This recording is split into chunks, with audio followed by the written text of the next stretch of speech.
JD that he's going to kick the fucking shit out of him. Well, get in here and show us your JD? goatee. Oh, yeah, he dyed it. Yeah, I'm not saying nothing. I'm just saying you dyed it because I saw it yesterday and it was white as like Santa Claus. Yeah, because what are you laughing at? So what did you do? Because yesterday it was like white. Did you realize how white it was? Like what made you go home yesterday and dye it?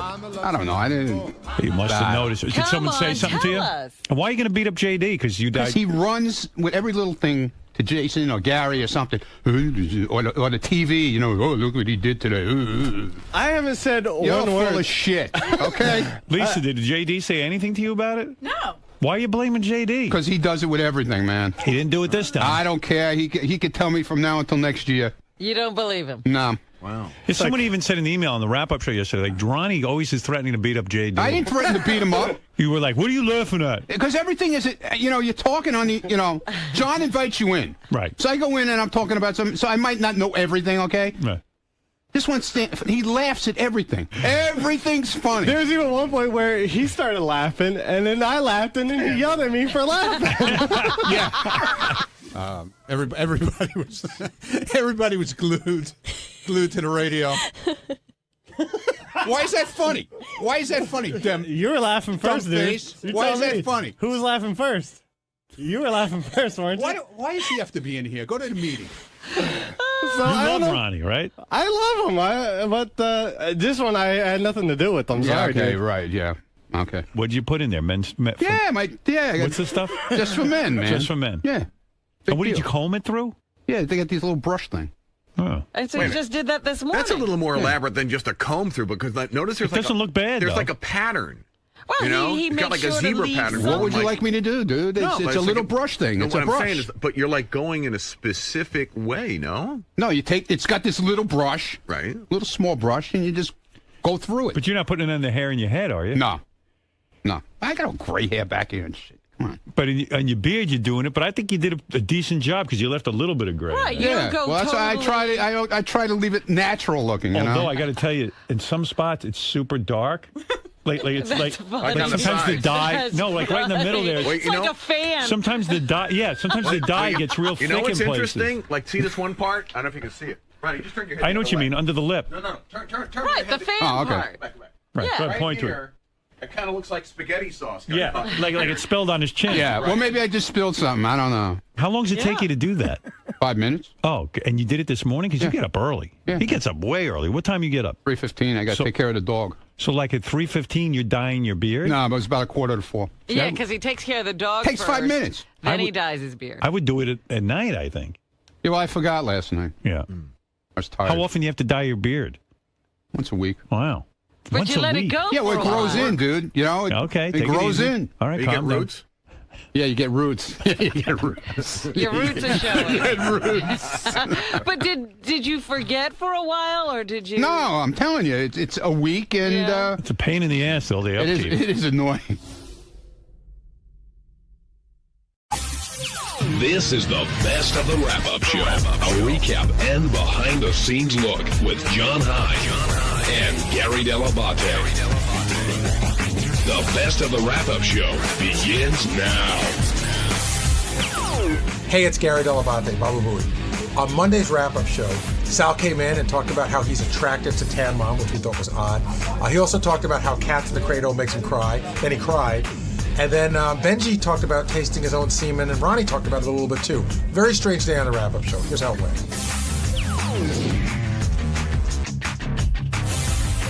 Sal's now joining us here.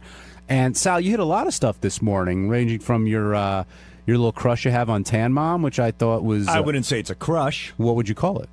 Just a fetish. What's a fetish? Like, what's the definition? Like, why? I mean, I know you know what the definition is. Why do you, I noticed that in you? Like, you have this. You used to watch granny porn, which is not really like 90-year-olds. It's like 60-year-olds. But what is it in you? Did something weird happen in your life that sent you down this path? I don't know. You know, when I was young, there was one person when I was younger. This woman, she would like tackle me down and like try to get down my pants. And Well, okay, slow down. How old were you when this would happen? About 9. And how old was she? 30. Now, why was she trying to put her hands? 27, Why was a 28. 30-year-old woman trying to put her hands down a 9-year-old's pants? She just thought it was funny. She thought it would be fun. Like, let me see you wee-wee, and she would tackle me down, and she would do that. But as a child, I would get very upset. I would cry. And then I saw this lady, like 15 years later, actually probably 20 years later at an event. And I went up to her and I said, hey, do you remember when you used to do that to me? And, she got a little, like, red in the face. And I go, would you be willing to do that now? And she thought I was crazy. But I kind of like that. I turned the tables on her and I put her in an odd predicament. Because if she said yes, nothing would have happened. No, I think something would have. I would have followed through. Because now, even though... Experiment over. The odd thing is that even though I was upset as a child, I now find it hot that she, you know what I mean, that she was going after my penis, which is kind of crazy. But I think you find it, I think adult Sal finds it hot that she would do it to adult Sal. You don't think it's weird that she did that to a little kid and it might have fucked you up a little bit? Yeah, that I think so. But it's technically, if that happened to me, I think I should be turned off by older women, but I'm not. I'm turned on by them. So when I see like Tan Mom, like she's not necessarily attractive, but like neither is Mick Jagger, but there's something about them that women find attractive. It's their essence, their charisma. She has, I'm turned on by wacky charisma, I guess, for lack of a better term. Her mouth's all crooked. She seems drunk or inebriated some of the times. She's posing on a beach with her tits flopping out. To me, that it just says that, hey, this is a wild, crazy girl. I like that old, white, trashy woman that will kind of let you do whatever you want to her and get a kick out of it. If you're attracted to wild, crazy, sort of off-kilter women, why'd you marry a beautiful girl? Because I'm attracted to wild, crazy, off-kilter women for the moment. This is not somebody you want to drag home. Like look at porn stars. I mean, they're willing to stick wiffle ball bats up their ass. You don't want to walk down the aisle with them. Everything has their moment. So these you don't take the circus home with you. You go, you pay the ticket, and you get entertained. So the crazy women are more your fantasy. Fantasy, absolutely. So Tan Mom being loose on the beach, a vagina half hanging out, a tits out. It's like, wow, this you can have a lot of fun with this crazy broad, Let's talk about the Long Island psychic. Is it psychic or medium? I want to make sure I get it right. It's the Long Island medium. Teresa Caputo. LIM. Medium. The okay. LIM. All right. Sal, you've been pitching her hard for months now. In our writers' meetings, I know you believe, you think she... And you had told me about Westbury Music Fair, how you were like, wow. Like, you were a little skeptical, but after then, you became a believer. That's fair to say? It confirmed it. That I'm a believer. I was on the fence, and when I went to Westbury Music Fair with 3,000 people, the way she would pick out people. I know, if you make a generic comment, somebody died of a heart attack, 3,000 people, somebody's going to stand up. She specifically would point to people and then say how the person died.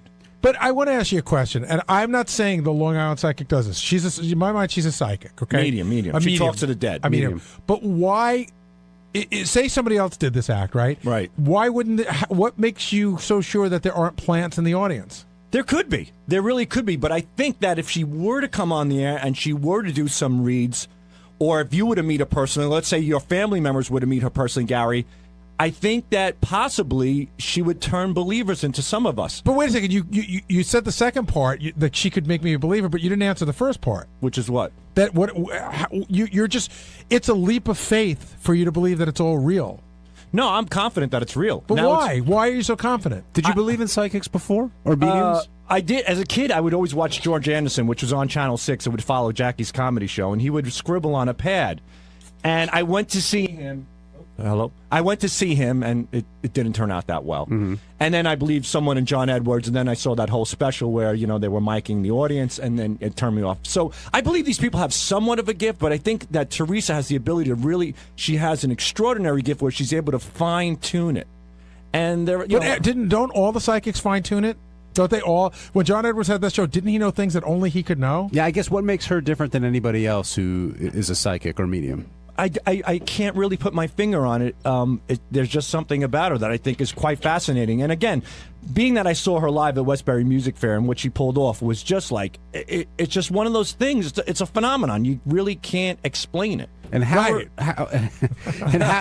told you, no more Long Island medium. She's not going to be on. We're done. That I got. But I've always I listen to Howard. He's made me a believer in a lot of things. Like he's changed my point of view on certain things. But this is something where I'd like to do just the opposite. I'd like to make Howard a believer in possibly this. See, but you're not interested in investigating whether what Howard's saying may or may not be true. You're so sure it's true. You want Howard to understand it. I would love for Howard to say, "Wow, this." I don't have an explanation for this. I'd love to put Howard in that situation. I didn't know that Cats in the Cradle was your Achilles heel there when it came to crying. You know, being a father, 3 kids, it's a no-brainer. Well, actually, it's not. I think that again, to explain to you why. Gary, you're not in my head. You can't explain what I'm But about. you're a good father. I think it's because you didn't have a great father. The song is sad to you. It might be that, but I also think that whenever my son wants me to do something, the first thing that pops in my head is Cats in the Cradle.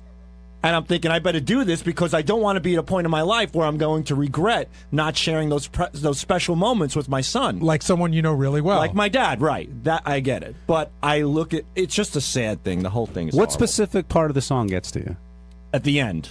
When the kid has no time for his dad, right? When he's old and decrepit, right? I don't want to talk about it. You would get emotional because there would be nothing worse for a father to hear his son saying, "I don't have time for you." It's just horrible. It's just horrible. Wait, are you talking about the part where he says he grew up just like him and he makes and that? then his father's right, and I never, I don't want to talk about it. It's just, there are some people you don't want to be like. Hey, Sal, why don't you seriously, and obviously it gets too emotional, but why don't you sing the last few lines? I'm not trying to make a dick out of you. I don't get to the point. I can't even go through it. I couldn't sing it. Yeah, so it'll be fasting on the air, but why don't you go through it right now? I can't sing it because I shut it off. Well, don't sing it, just say it. Have you ever listened to the entire song? It's not trying to make you a dick. Of course I have. And then when it gets to the end, it's just horrible. I mean, the end, he realizes that he's turned into his dad, even though he didn't want to be that. My makeup's running. But it always does. But do you think? You've gone out of your way to not be like your dad. So I don't understand why it would get to you there. Do you know what I mean? Like, you're great with your kids, and you do take the time. So why would it tear you up? I don't know. Just the thought that I think I have a fear that I might end up that way. Like, I might do that. Well, if you haven't already, you probably won't. I haven't. You probably won't. I just came up with a great game for the show. I think that Sal should be in one isolation booth, and I should be in the other one. Who breaks first? And we should play the songs that make us cry and see who breaks first. I think a lot of fathers feel that way about Cats in the Cradle. Have you ever, like, because like Gary's saying, you sort of said it's, that a lot of people think it's more about what you went through as a kid. Have you ever talked to your dad about it at all? No, there's no talk. That's not happening. Not happening at all. I went to a therapist, and he brought up all the father stuff, and you know what? I even bailed on therapy. But why? Because I just didn't want to go there. I felt like I was just digging into a barrel, and all the gunk was coming back up. I think that's what they do, and then you're supposed to clean the barrel. And I dumped the barrel and I threw it in the river. Well, that's supposed to be healthy though, because you get it out and you confront it, and then you can kind of deal with it. Right. I think I deal with it now. I get along great with my dad. I've forgiven my father, and that's it. But here's the thing that's weird that a therapist are talking about. You're forgiving your father, but your father has no idea what you've forgiven him for. Yeah, we'll leave it at that. Did it happen the first time you heard the song? Like at what point did it click in? As my children got older and as I got more involved in their activities, like my son with football, my other son is a drummer, stuff like that, and when. That's primarily it. As my children are growing and as I'm with them and involved with them, now when the song comes on, it affects me. When your dad sees what you do now, I mean, how successful you've become, I'm sure he's proud of you. He's told you that, right? Yeah, he's definitely proud of me. There's been a little, backlash here and there. He was at a wedding, and my cousin's a comedian, so he goes, Sal right now, he's in Las Vegas doing comedy. Well, what are you doing? Like, he says that to my cousin. Right. He goes, oh, yeah, your big shot son who just last week kissed another man's asshole on the air for 20 million people to hear. So my dad kind of was like, walked away. Well, and I was proud of my cousin. I'm like, good. Yeah, why would you do that? You're prodding somebody. Right. If you're going to be contentious, you got to be willing to take the shit. Right. I learned that the hard way in this show, that's for sure. But but for the most part, yeah, my dad's very proud. A little bit too proud. Everywhere I go, I'm like, Dad, please trust me on this. How come there's no Sal the Stockbroker wine available? He wants to open up Sal the Stockbroker restaurant. And what would I get there? I don't know. I have no idea. But he goes like, we should open a restaurant called Sal the Stock. I go, that's ridiculous. I think that was an episode of The Honeymooners. Really? Yes. Probably. Would you do that? No, not Sal the Stockbrokers. I know you love to cook. Your father loves food. I mean, that could make sense. He says it to my son. We're on a cruise. He goes, Antonio, what would you name a restaurant if we opened it up? And Antonio goes, how about Antonio's? And he goes, no, you idiot. Sal the Stockbrokers. And I'm like, Dad, it's your grandchild. And I turned to him. I go, it'll be called Antonio's. But no, I'm not going to name something Sal the Stockbrokers. But that example shows you're a good dad. Well, I try to be, yeah, in that sense. But yeah. I am. All All right, I know that part. It's just it's stuff that I grew up with is a little different. That's all. But maybe it's a combination of what Gary said, the way I grew up versus the father that I want. I feel for you though. When you tell, I've had a lot of conversations with Sal off the air with his family stories, and I feel for him. He took a lot of shit. Yeah, but it's all good. It makes you who you are. Yeah, that's a great thing to not deal with it. Yeah. I had a guy who used to work for me used to say the same thing. My father made me that way, right? That's why I'm as good as I am. My dad helped me out by yelling at me. Well, for some people, it's too painful to confront. It's easier not to go there to get through the day. I get that. Yeah, it's fine. All right, Benji, let's talk about getting through your day. Today, you revealed to Howard that you tasted your own cum, and Howard thought you were out of your mind. Well, what I said was, which I think most guys have probably done out of curiosity, is I put my tongue against it out of curiosity because I know girls eat it and saw what the taste was. I would find it disgusting also if I think about it. That would be tasting it, but was there anybody? No. I said I put my tongue against it. The same. Against way you what? probably have you ever put your tongue against your arm when you're sweating? Yes. So you put your tongue against your dick? No. Yes. No, I'm not getting I'm it. incredibly flexible. I don't know. You put your tongue against what? My guess is you probably jerked off. I did this thing where you rub your penis, right, and then you orgasm, right, and I had ejaculate, right, and an ejaculate was on my hand. Got it. And I was curious, like, because I know women taste it, so I put my tongue against it just to see what it was like. Yes, if I ate it, it would be disgusting. So you licked your own cum without moving your tongue. What? You licked your own cum without making the licking motion. I put my tongue against it. Yeah, I think so you licked it. I would think that's not that rare to have done that. Sal, you think that's rare? Yeah, I do. Sal, come on, come clean. Literally. I can't follow Benji's story. But you have a story. It's just the same. It literally is, word for word. The odd thing is, like Benji says, it's not rare. The same thing happened to me. I was curious. I just gave it a little dab with my tongue. I was 15 years old. I was at my grandfather's house, and he makes his homemade wine, so I was drinking one day, and I was 15. At that time, I was jerking off like a wild monkey, and I was in the bathroom, I jacked off again, and I was drunk. I'm like, let me give it a little, just let me see what this is all about, and I gave it a little taste. That was it. How would you What's describe weird is when it's Sal and I've done it for each other. How would you describe the taste? I really don't remember. I really don't. I really couldn't tell you. I mean, I could tell you it was salty and gooey. I really couldn't say that. Benji, any recollection? I can't say that. Sal's or mine? Yours. Sal, salty. A salty kind of thing. We've all kissed a chick after she's Yeah. born us. I haven't done that. You never got a hint of your own jizz? Never. I've gone out of my way not to do that, and I'm not passing judgment. It's just I don't have a curiosity there. And yeah, I've been yelled at by women. I just did that thing for you, and now you won't kiss me. And I'm like, yeah, all right, guilty as charged. How about you, John, yeah. 80 blowjobs. They never came back up and shared a little bit of your own sauce? No, I've kissed a woman afterwards, but I don't know. I didn't recognize a taste one way or the other. You did, but you ignored. You put it in the back of your head. We all get that. You've never even tasted the mouth tastes a little different from your cock? I truthfully never. Everybody gets a zing of that salt water that hits the back of your mouth. Like, okay, let's just move on. It's like when a girl queefs when you're having sex. You pretend you didn't hear it. When you taste it, you expose it and make fun of her. No. That's not a good idea. I've never tasted jizz. I have. When did you taste your own cum? He didn't say his own. I didn't say. Well, yeah, kind of. How so? Yeah, I don't know. It's a long story. You don't have enough time. We got time. We can go you late. don't have enough time. You haven't tasted anyone else's. We can go you? late. What? Don't worry about it. You haven't tasted anyone else's. Not a guy's. What the hell is wrong with you? Not a guy's. Have I tasted my own? Yeah, I got this thing that I do with girls, So what thing? You're not into felching, are you? What? Felching? What the hell's that? That's great. That's something I don't know. What is felching? You people look it up. It's so disgusting. What is it? Quick, man. We don't have much Actually, time. Ronnie, let's You talking about snowballing? Hold on. Let's hear what Ronnie has to say, and then maybe we can match it up. So I got this thing that I do with girls that you take the head of your dick and you take the little. Hurry up! There's a lady in the room. Hurry up! I got a minute. There usually is when you do it too. And you take your little pee hole, right? Yeah. And you put it like right on her nipple of her boob. Okay. And you like rub it around. It gets them all turned on. And of course you have a little leakage from your, It's called urine. Yeah. No, not urine. Pre-cum? Yeah, pre-cum. Pre-semen. You get a little pre-semen, and then if you happen to, suck on the girl's boob, you're tasting your own stuff. What does it taste? What does it taste like? What? What does it taste like? It's a little salty. Is it like bitter or? No, it's a little salty. Okay, sorry. What are you going to say? It's like salt water How kind of. big is your dick hole that you could wrap it around a nipple. No, you don't wrap it around it. I'm thinking like a largemouth bass. Your cock must look like a fish. You don't wrap it around it, idiot. You poke the nipple through your dick hole. Well, as much as you can. I'm not saying you wrap it around it. I think you stick in the dick hole right into the nipple. nipple. What do you think? It's like a pencil eraser you stick in there? All right, we got to go. wild. All right, and with that, we're going to wrap up this edition of the Wrap-Up Show. On Tuesday's Wrap-Up Show, I had a new co-host. Yes, Natalie Maines co-hosted the Wrap-Up Show. We talked about Gary, we talked about her performance, we talked about a lot of stuff, and Natalie has a lot of opinions. Enjoy.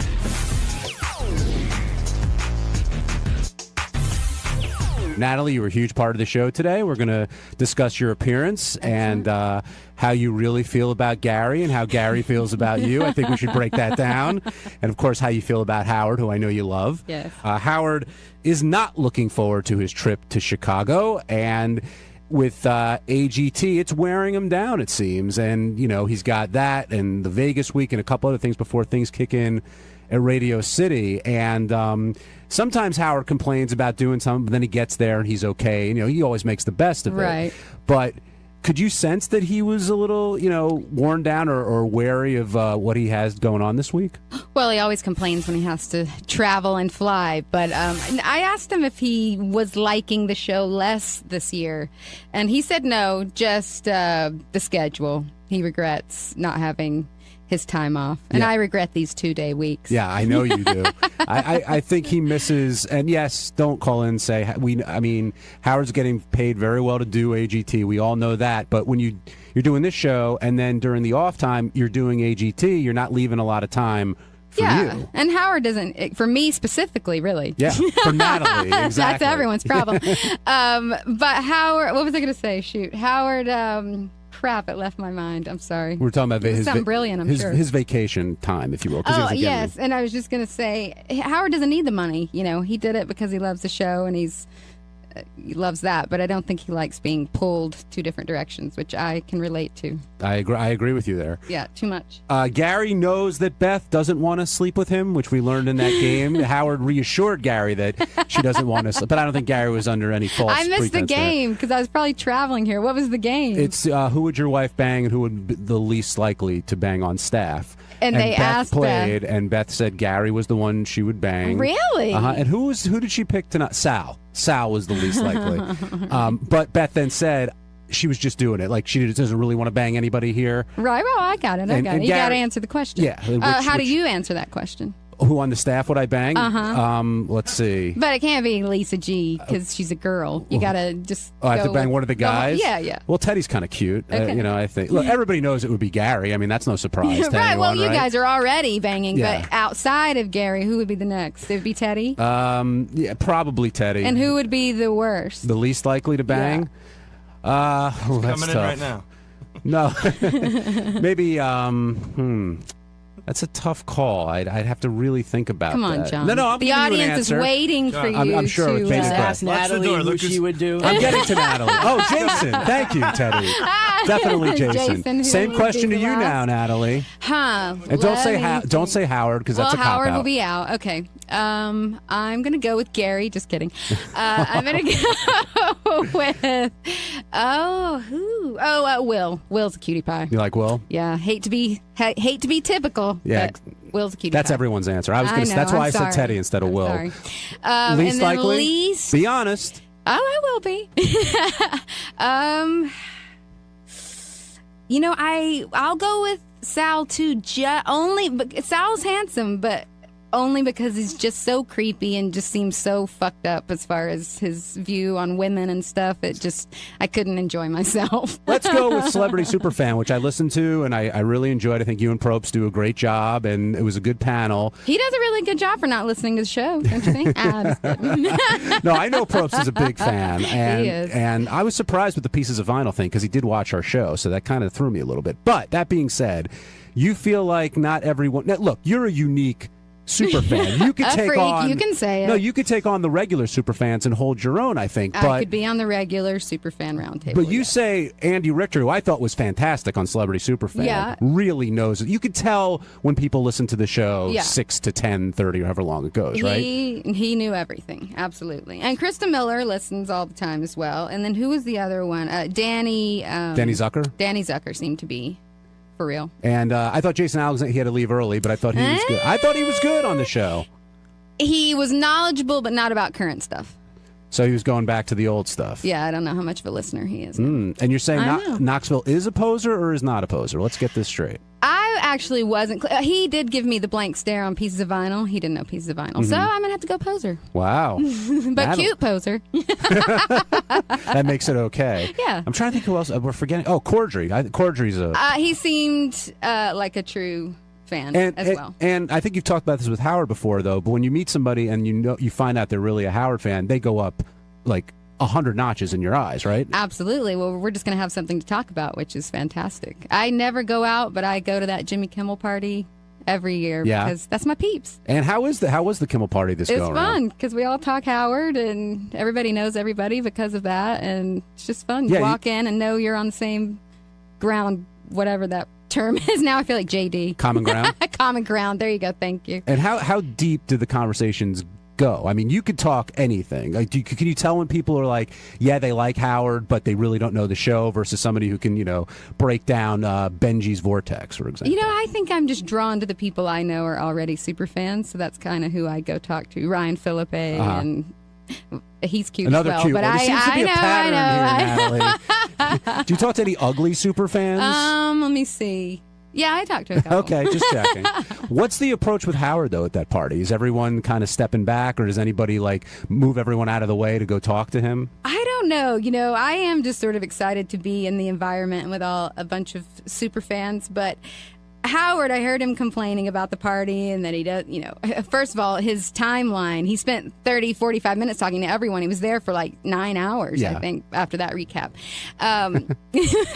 But he complained about it. But I have to say, what nobody pointed out is Howard and Beth are standing at the entrance of Jimmy's house, greeting everyone. It was like a wedding reception. So to say he got stuck outside, that's kind of where he placed himself. I see. Because he is a very gracious guy, and he is, I'm sure thankful or just at least gracious that Jimmy threw him this party. But they do stand there like the welcoming committee. So for me, I just felt like I had about a minute, and then my job was to just go inside. So I felt like I was following the protocol. But I guess he talked to other people longer. But I'm just excited. I don't want to be on Howard's radar to talk about from the party. So I kind of say hi and be all nice, and then I go talk to everyone else. Now, somebody else at the party this year was Gary. With Mary. That's right. Let's talk about Gary for a second, because he's not here. And then when he comes in, That's the best time to talk about Of course. But I can't tell. I know you like breaking Gary's balls, no doubt about it. But I can't tell if there's something more there or not. That's the weird thing on the show. You can tell when someone's kind of getting in your face just because you want that reaction. But then sometimes it's like, no, I really do think you should be doing this, this, and this. How do you really feel? Well, I like Gary fine, but what I say about the things that bug me are real. But there's things about my husband that bug me. That doesn't mean I don't like him. Gary likes to just put a big blanket on the whole thing. She doesn't like me, and just dismiss what I'm saying. But no, I like Gary fine. How do you think he feels about you? I think he probably doesn't like me. And do you care? Does that bother you? Yes, I care. I want Gary to like me, but I won't lose sleep over it. It seems like, again, in the last Celebrity Superfan, when they asked you the question, it was teed up. I knew you were going to say Gary, and Gary was there. It wasn't like he was, back here listening. Well, yes, I do go at it, but part of it is because I do have something to say. But I, like Howard, feel the same. I just feel the pressure to make it entertaining, and I did feel like the show was kind of safe and just a bunch of celebrities being very safe and saying the right thing, and it was a bit of an eye roll. So I sometimes have to put myself out there just to do what I think is interesting radio. So yes, I got very honest. It was hard right in front of Gary's face. And then after the fact, I realized, oh shit, that's Mary on the couch. And I felt bad. But then I decided, if I had recognized that was Mary before then, I would have got her on the mic and asked her if Gary's like that at home, if she feels like he listens to her. And when you were criticizing Gary today, Howard jumped right in. I mean, he wasn't exactly disagreeing with you. Well, that's the funny thing, too. Howard has been making fun of Gary for years and years and years and years and years. But he has lots of lead time on me. I walked in and you're saying making that. Up for a lot. But why? Well, do we really? Do you want me to go through the reasons that he makes fun of you? No, but you were saying he makes fun of me, which I'm aware of. Right. But I'm saying it doesn't seem to bother you. You still. Well, he pays me. Right. That helps. It I've got $1 You for do it for free.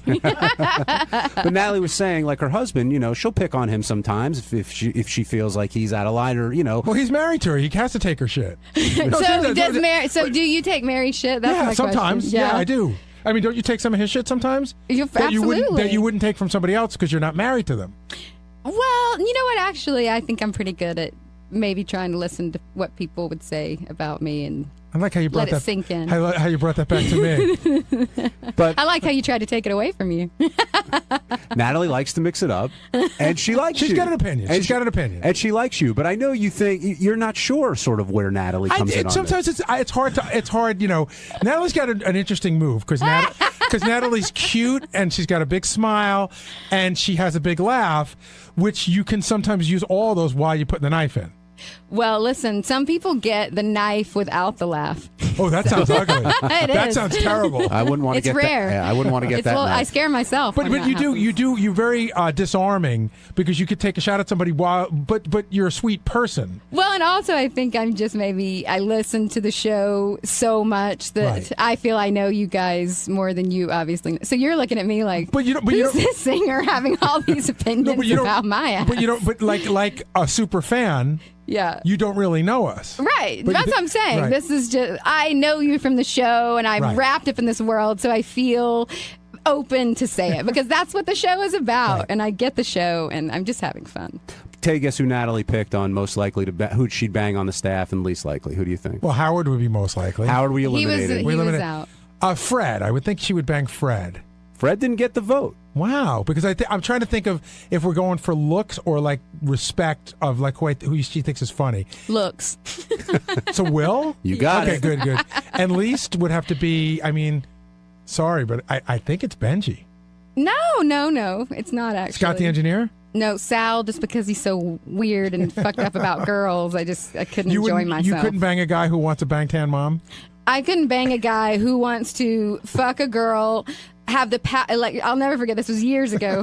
Sal said his dream was to fuck a girl and then for the power to go out, and he kicks her out of his house naked on the front steps with I don't know what electricity had to do with it, but the power had to go out apparently for her to have to leave, and that was just so angry. So fucked up. You missed I don't know if you heard the other day, but Sal talked about he likes a woman who wants to be humiliated. So humiliating a woman is not good. But if a woman wants to be choked and spit on, that's awesome. Right. I did hear that, of course. Now, whose sexual antics do you sort of like, dislike, whatever it might be? You talked about Sal's a little bit. We understand. Lately, you've getting a lot of stories from Ronnie Mund about his sexual expertise. I love listening to Ronnie. What do you think? Is Ronnie a pro? Does he know what he's doing there? I have no idea. Or you're completely put off by what he has to say? I'm taking his word for it, but I just love listening to Ronnie and picturing my grandfather because Ronnie is a grandfather. He is. And, oh my God. I've never met a grandfather like it.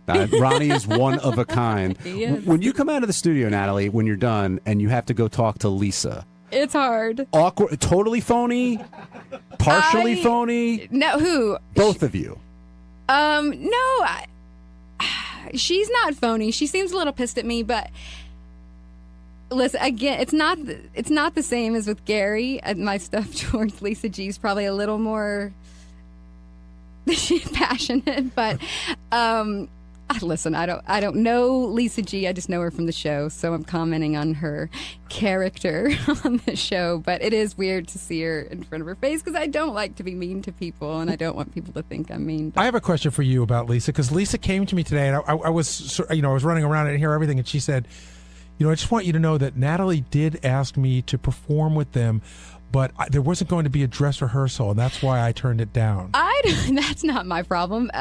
Yes, that is true. But if you were Lisa, but that's not. But I think Lisa thinks that's why I think she's not a team player, because she didn't play with us. Well, I think it's crazy to have the opportunity to play with you, dress rehearsal or not. Just fucking do it. Yeah. Well, you know what? In hindsight, well, first of all, the tour I thought that would be a great idea on was when we were opening up for the Eagles, and then when I gave it more thought, I was like, wait, maybe that's not a great idea. These are not necessarily all Dixie Chick fans, and Dixie Chick fans are not necessarily Howard Stern fans. So I think maybe I would have been the most entertained person on the stage, and what I'd wanted her to play on was "Not Ready to Make Nice," which is kind of our biggest song. So probably that wouldn't have gone over well. That wasn't a good So why idea. don't you think she's a team player? Because she just can't laugh. She just can't take it and just laugh it off. She just gets very curmudgeon-y and spinster sounding, and just laugh. Even if you're not going to do it or participate in whatever it is, you can still just have a sense of humor about it and be a little funnier. She's just so, I don't know. Part of me wants Lisa G's pretty and thin and all of these things, but I don't know. I wish she wasn't so. Nobody's ever going to be good enough for her. She just seems like one of those girls that the guys. She's always going to be better than the guy. Do you think she'll ever marry? I hope she does, but I don't know. I don't know. Do you? I think you get to a certain point. If you haven't gotten married, then you probably don't need to. I think that in her mind she'd like to, but she's often said on the show it's not the big deal for her anymore. She doesn't seem to care, and if you don't care. But do you believe? I'm fine with women who are like that, because women don't need a man, and you don't need that to be happy in life. But I don't know. She doesn't seem like a super happy person that doesn't need a man. I think I start to wonder if she's one of those people who's like still a girly girl that dreams of the big wedding rather than the actual marriage. Right. You know, I think she would love to have the big wedding and all the stuff that goes with it, but doesn't necessarily want to be married afterwards. And you know, here's a good show idea for you guys. I'm always wanting to meet Lisa G's parents. Like, I really want to know where she came from, what her dad is like to her mom. I don't know. I really want to sort of analyze how she got to this. That's a good 101 show. Meet everybody's parents. I don't know if you knew. Well, of course you didn't know this, but you really made Steve Brandano's day. I did. Fighting for the Black Keys, number one. I know. But the song. And the song. Steve, come get on there, Steve. Steve was like riveted because he says it's probably his favorite song of all time. Really? Yeah, I mean, wow. I really love that song. I mean, it's got some personal stuff with it too, but it's just such a. I mean, I love that song. I love that song. But yeah, you did a beautiful job. I was like, I don't know. I was worried. I'm like a girl singing it, and I was nervous. And I don't know, like a minute and a half in, I turned to Gary and I was like, she's got it. She's got it. Thanks. Yeah. That makes me happy. And mentioning the Black Keys was well too, because he's not going to hear it from me. He's not going to listen to me. So thank you. And you also said Steve says a lot of other crazy shit, which is true. Well, because who's the band? You like some band that I'm just like, oh. I probably like a lot of bands that people I would are be like, whoa. But yeah. But you're so right about the Black Keys. Thank you. And they are the rock band of this generation. I mean, they just are. You have to have it on just for the history of Howard. That's what I try to tell these guys. But We've pushed that in meetings a lot, and I've gone as far. I actually got Howard to watch CBS Sunday Morning did a beautiful piece on them, and I was like, but I don't know. He's just like, I don't really listen to them, and it's not like they're super dynamic as an interview, but I think they're interesting. But they might be. I mean, they have interesting divorces. I just started researching them a little bit, not for the show. How great would it have been if you came in today and you were backed up by the Black Keys? What if I brought them? That's such a great idea. I should have. Well, they live in Nashville. If they lived here, I could have done that. Sounds like you're getting ready to pitch them though for the show. I mean, you did some research and the drummer. Hello. Patrick. I was just reading about his first wife and that whole divorce, and she, I guess, fancies herself a writer, and she's written like major articles about their I divorce. brought this stuff all I didn't even know. Yeah, it's very. So I'm like, ooh, there's definitely stuff to talk about. But regardless, the sound that they can make to people. I mean, it's White Stripes. It's a level of talent that is just hard to come by. You have to just make an album with them and then bring them in as your backup. Happily. We almost got Ben Harper in here today. What happened to Ben? He's just chicken shit. And I plan on telling him all about it. Oh, you should. I will. Gus in Connecticut, you're on the wrap-up show. How are you? Good. Great, Gus. I'm a huge fan. I'm glad that Steve Brandano approves of your music and the quality, and I'm sure you're relieved because of that. But I got a question. The last couple appearances that you had, Yes. you have gone a little softer with your music.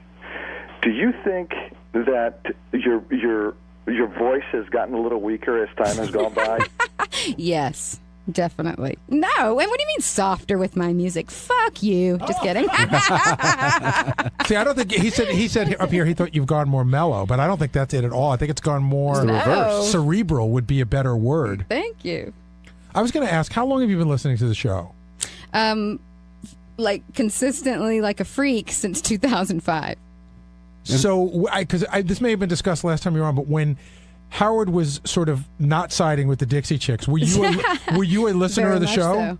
So. At that time when he berated us and called me a fat pig, I did not live in a city where I got Howard. So after that, what made you come to the show? Because I know if I listened to a show where somebody called me a fat pig and berated me, I might not go back again. Yeah, who turned you on to the show? Well, I'd listened to it before that because I lived in Dallas for a little bit and he was on there. But it was more, I would hear maybe for an hour in the mornings while I was getting ready. And then when I lived in Austin, he was on the radio there, so I got to hear him some. But, I've never listened to the show or shows where he was so horrible to us. But I just love Howard, and I felt this connection with him just as far as the FCC goes and just as far as standing his ground and sticking to his guns about freedom of speech and media and things like that. So when you started listening to the show, had he already begun the turnaround for you guys? Because it was in 2005, yeah. He had. But that's not when I started listening to the show. That's just Sirius makes it to where you can be a fanatic fan because it plays all day, and now with the app it's the best because I can pause it and fast forward and rewind, and it's the best. Tim in Ohio, you're on the wrap-up show.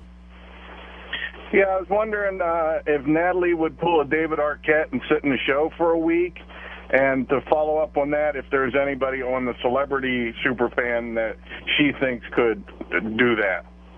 Could sit in for a week?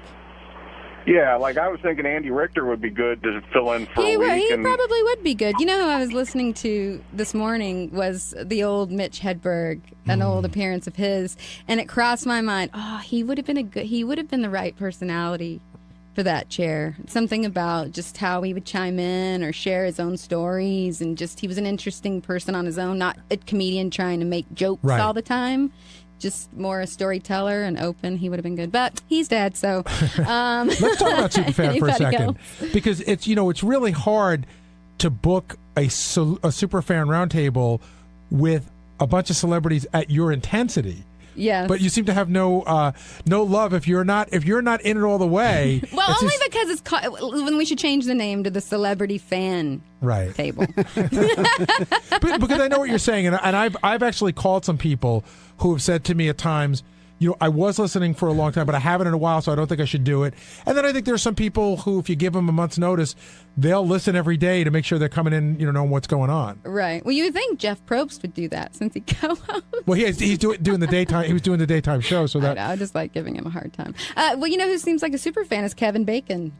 Yes, he is. And did you call I called Sarah Silverman again this time? Yes, she was unavailable. She left the day before. I called a lot of people. Molly Shannon, I was trying to get in for that show. Yeah. I saw, what's the guy from CSI with LL Cool J? Chris O'Donnell. Chris O'Donnell was working that day. He really wanted to come. Yeah. I mean, I have a pretty broad list. When you're listening to the show, do you prefer having somebody there? Do you prefer the moments when it's just like the cast, or do you, can there be too many interviews? What's your ideal Howard Stern show if you're building it?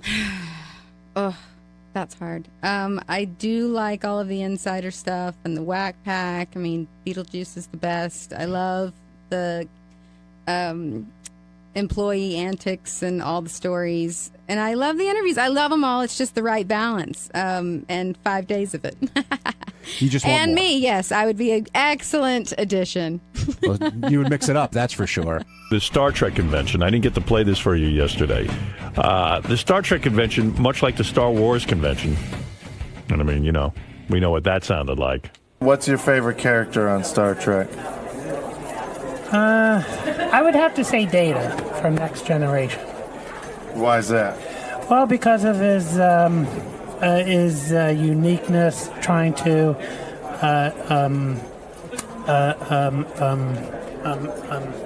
trying to emulate human beings because he's a machine and he wants to be human. Data. By the way, most of the people he interviewed were into Data. Wow, I didn't know Data was that big a deal. Yeah, Data. Data's the robot dude. Artie probably don't even know who Data is. No idea. You didn't do the Next Generation. No. I don't think he did the first generation. You didn't ever. You're not a Star Trek guy. Not at all. Not at all. Not at all, no. Data. And this guy's kind of a high-pitched dude. I know, he's got this high-pitched mic thing. I'm into a Data. So what do you expect to do here at the convention? Well, I expect to get some autographs here and also and see what other memorabilia I can get that I don't have yet. All right, well, thank you very much. Thank you. He might be a stuttering high-pitched guy. Yeah. He's a find. I can see why Data would be his guy. Yeah, Data. Well, here's another dude. What are you doing here? I'm doing here to get pictures with different stars. Now, why do you like getting pictures with stars so much? Because I get along with stars more than I do with neighbors. Who's your favorite star? Frank Sinatra and Michael Jackson. Who are you looking forward to meeting today? Today? I met Susie today. Who? Susie. What was her name again? Susan. Susan Anton.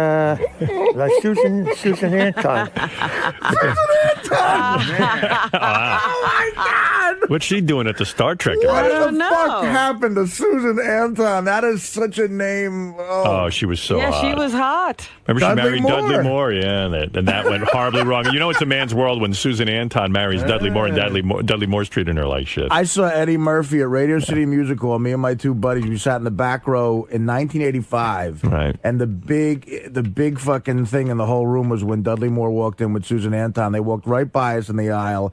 She dwarfed him. Yeah. I mean, it was weird because I guess Eddie Murphy and Dudley Moore had just done that awful movie together, Best Defense. Remember that? Really horrible movie. But I mean, Susan Anton is that. First of all, can we get that guy to sit in on the news? Yeah. We have his info, that guy. Susan, she actually, she wasn't there. I think he was just trying to think of a name. Maybe he meant Sulu because he kept going Sulu. No, there was a woman named Susie. I don't know her last name, but she was from like Next Generation or something. I think. Oh. Could you say shrimp sauce saucers? Shrimp sauce sausage. Again? Shrimp sauce sausage. Shrimp sauce sausage. Yeah. So that's that guy. See, there's other dudes there too. It's a pretty amazing crowd that's collected at the Star Trek convention. Great. Now, are these people dressed as anything, or are they just in... Some of them were, yeah. Yeah. Was any of those guys dressed as Data? No, those guys weren't. But there were like Borg there, and then there was Klingons and things Borg, like that. huh? Yeah. It's a weird move, like the guys who decide to come in costume and dress up as a Borg. And then there's guys who just disrespect it and don't show up in costume. Then you feel like an asshole for being in a costume. Well, I was in a costume. I felt like an asshole. Well, we got to do something that's not copywritten on Howard TV. So I just had like a generic silver spacesuit with pointy ears. So you were just a spaceman. And sunglasses. You created your own character. Yeah. Yeah, that's not cool. For Howard TV, you can't dress up as Data? That's bullshit. Of course you can. I mean, there's weird rules. Just to be safe, we got something that I think was you could have bent that plain. one. I don't see a huge lawsuit. Don't they sell Data costumes? Yeah. I don't you can know. wear it. That's bullshit. Sometimes our guys think they're lawyers. And Right. They're I don't know always what the fuck they're doing. overthinking things. Yeah. Well, I mean, they did get me to look like an idiot, so that mission was accomplished. I like Richard's legal advice. There's weird rules. Yeah. This guy knew the show, huh? Yeah, the Lisp guy. Hi, Howard. I don't mind meeting all them girls you got with the big chest. I'm so jealous, Howard. You got all the girls with the big boobs. You love big boobies? Oh, yeah.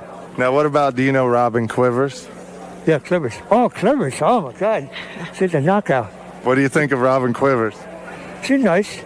She's got big boobs. Yeah. I don't know how big. I've never seen them. What would you do to Robin's boobs? I don't know. It's hard to say. Say, Robin, you sure are sexy. Robin, you are sexy. You sure are sexy, Robin. So who all have you met from the Stern Show? Jackie the Joke Man, Stunning John, Robin, Baba Bowie. Baba Bowie. Baba Bowie. I could see Fred playing that one now. Baba Bowie. And who? Baba Bowie. Baba Bowie. Baba Bowie. How was Baba Bowie? Nice. Baba Bowie. That guy's cool. David's brother. Highlights of the Star Trek convention will be on Howard TV tomorrow night, as a matter of fact. Guys from Howard TV were in here this morning doing some sort of technical thing to improve things. They got some big tracking camera now. Oh, really? That moved? Yeah, Scott DePace was saying it's really hard to have stationary cameras on a show that's so moving. He needs to sweep the studio. So I see. They got one of those things coming in. What's your name? Paul. I've been going to conventions in Philly since I was in my teens. I've been Trekkie many, many years. So what's so great about Star Trek? The stuff they have out now, like the tricorders and all that other stuff, the gear, all the inventions they're making up now. Oh, my God. This is a nightmare. Maybe you ought to go there and meet a guy. This sounds like you went to a hospital. Oh, this is for guys terrible. with head injuries. What are you trying to say, Robin? What's the matter? You wouldn't date a Trekkie? Oh, dear. On TV, Next Generation, like Beam Me Up, Scotty, and stuff like that. The Transporter, all that stuff is really cool. And do you ever fantasize that you're a Star Trek character? Data's my favorite. Data. He's a good character. Jean-Luc Picard is cool. He says number one, engage. You like that phrase? He says engage. Oh. What is it? He says engage. Oh, my God. What phrase? Engage. Engage. Spell that? Engage. Like, spell? He goes like this, engage. You know, like warp 1 or warp 7. What does he say, though? He says engage. like engage. He says start up the ship. It means engage. Wow. And he moves his finger? Yeah, Captain Picard moves his finger. He says engage. And you like that? Yeah. Do it again to make sure we got it on camera? It says engage. This is who's in the audience, I guess. And can you imagine the cruise? Oh, I was just going to say that. Star Trek cruise? Star Trek cruise. You realize it's just you, that guy, and an ocean. Oh. I get along with all these people, though, because I've been going to these kind of conventions, too. I go to, like, the horror movie ones. I can believe that. So I relate to, like, all these people. We understand that. Oh, yeah. No one thought you were any different. I'm sure that guy's playing a tape of you right now for his friends. Let's get some show. We actually ate Because listen to this idiot who interviewed me. Well, we ate lunch right next to that guy. So listen to this idiot who interviewed me. Let's see. You want to hear what George does at these conventions? Yes. He introduced Richard, actually. It shows you they ran out of shit to do. I'd like to introduce to you a member of the Howard Stern family. He told me to introduce him as Doofus, but you might know this alien creature as Richard Christie. Come on up. And Richard said George gets up there, and you know how George loves to talk? Yeah. He'll talk for like an hour, and his boyfriend Brad is in the audience, George's boyfriend. And, like, he's just standing there for an hour, and George just goes on and on and on. What does George talk about? Star Trek and outer space and pretty much everything you can think of. He talks about the 61 Yankees. Do people get bored and start talking, like, while he's talking? No, they were, like, encapsulated the whole time. Encapsulated. Yeah. What word is he trying to say? What are you trying to say? They were captivated. Captivated. There you go. Encapsulated. That's a fun game. Figure out what Richard's really trying to say. That's one of our writers. They're all in a capsule. He writes for me. You know how Letterman gets Harvard guys and Conan's got guys from Yale? Yeah. I got this guy. Encapsulated. It was encaptivating. Encapsulating. They were all in a capsule. I like to drink and say encapsulated. It's hard to think of those big words fast. Wow.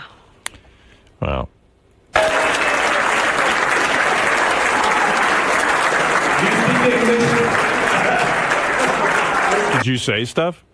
I just said how great George is doing on the show, and he made a few clips and stuff like that. George, how are you doing, folks? This right here is the best addition ever to the Howard Stern Show. The nicest, sweetest guy ever, and one of the funniest people I've ever met in my life. And we all love George, and he's done such a great job. Well, it's a mutual admiration society, but I don't want to embarrass him by telling him I love Richard, because it has a whole different connotation on the Howard Stern Show. George has seen a lot of me on the show. I have seen all of Richard, unadored, and believe me, it is a sight to behold. Well, thank you, George. Oh, I didn't mean it that way. Oh my! Yours, not mine. George mixing it up. Oh, he's in his element. What a great night in show business. I love when George thinks he's pretty good. Oh my, no, not mine, yours. You? We were like Abbott and Costello. Yeah, you were his straight man. Yeah. I think all of this being on the Howard Stern Show and everyone telling him he's funny, he's really thinking he's funny these days. He's going crazy. I don't know. I think he's funny no matter what he says with that voice. So you told me earlier your favorite band is Air Supply. Why is Air Supply your favorite band? Because they sing all love songs. My favorite is All Out of Love, Making Love Out of Nothing at All. I'll see Barry Manilow, too. Barry Manilow is going to be at the World Kirby Center September the 8th. He's another favorite of mine. He recently had a hip replacement. He just came back from a hip replacement. He's going to shake it on the stage. Thank you. Take care, okay? Have a great day. Thank you. Are these retarded people? So That's you found what I'm retarded No. people. They emptied a hospital. No, that's like a normal not guy. a retarded These are guy. people who love Star Trek. I got to... Talked to Howard a little bit. I don't know what about. Well, he's uncensored now, so how are you feeling, how do you feel about talking? Oh, well, that's okay. That's okay. It doesn't mean he's a bad person, I don't know exactly what to expect in this new environment and stuff. I do know that it was like terrible trying to get in the building and up to this floor. They have security worse than the Pentagon. I mean, this is Homeland Security in this building, just to get to see Howard. It'd be easier to see the president than to see Howard in this new environment. But at least he's safe. He's up in space now, fixing the satellite. I assume he'll be back any minute. He spends a lot of time in space, and you got to be careful up there. A lot of bad things can happen. That's true. So pray for him.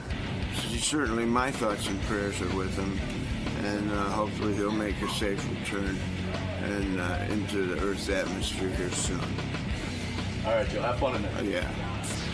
One of my favorites is here, Joe Walsh. Good morning, Howard. God, you look good. You sound good. It's so different, like waking up to come in here rather than like to be dragged in or being up all night. Yeah, being up all night. You look great, Joe. And how is it that the James gang got together? Because as I pointed out to Robin, the last time I saw you, it's all your fault. I really feel somewhat responsible. I said to you the last time, why doesn't the James gang go on another tour? Fine mess you got me in, I'll tell you that. And you said you would not go on tour with the James gang, and yet here you are on a major tour with the James gang. What is going on? Well, it sank in.